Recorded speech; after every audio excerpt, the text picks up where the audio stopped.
Em nome do Pai, do Filho e do Espírito Santo. Amém.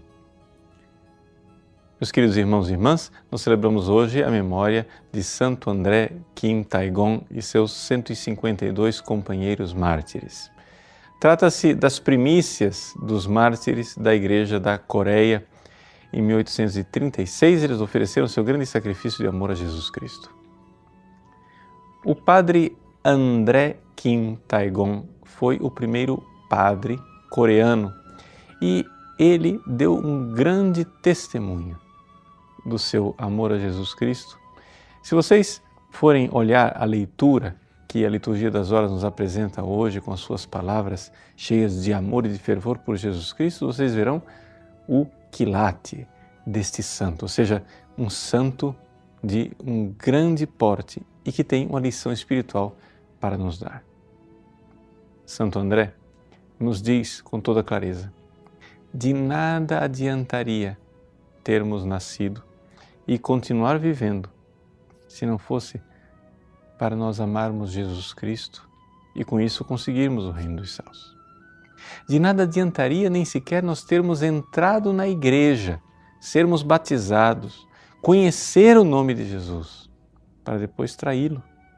Não, precisamos ser fiéis a Jesus e fiéis até o fim. Aqui, Santo André então faz uma reflexão profundamente teológica e, ao mesmo tempo, de uma luminosidade divina para as nossas almas.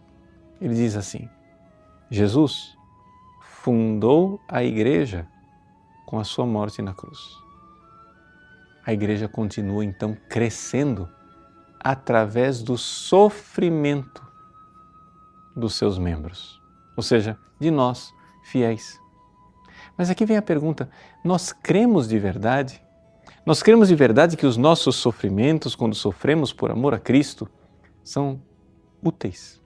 São verdadeiramente um tesouro espiritual que propulsiona a vida da Igreja?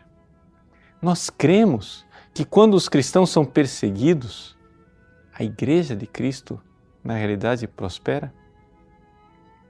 Santo André, falando do seu martírio, do martírio dos seus companheiros, professa esta fé. Ele compreende perfeitamente que não existe derrota quando os cristãos são martirizados. Na verdade, nós cristãos pintamos e fazemos esculturas dos santos mártires com a palma da vitória nas mãos. Aquela palma que é colocada na estátua dos santos, exatamente isto. É o júbilo, é a vitória. Assim como o Cristo que entra triunfante em Jerusalém, Hosana, o filho de Davi, ao som dos cantos, dos gritos de louvor e das palmas agitadas, também os santos mártires são recebidos na glória do céu com palmas de vitória. Durante muitos e muitos séculos, a Igreja adornou o túmulo dos mártires com estas palmas de vitória. Inclusive, os grandes mártires, sobre cujos túmulos são erigidas as grandes basílicas romanas, têm em cima do túmulo um arco, o arco do triunfo, o arco da vitória, que mostra exatamente que aquele martírio é uma glória, e uma grande glória no céu. Você veja, por exemplo, a Basílica de São Pedro em Roma, com aquela cúpula de Michelangelo, erguida a 120 metros de altura do chão.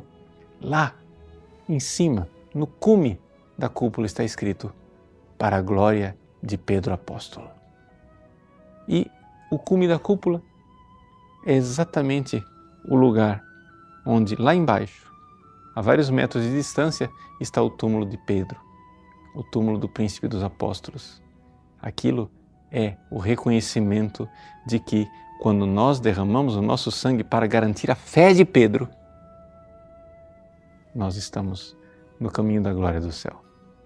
Por isso, não nos preocupemos com perseguições.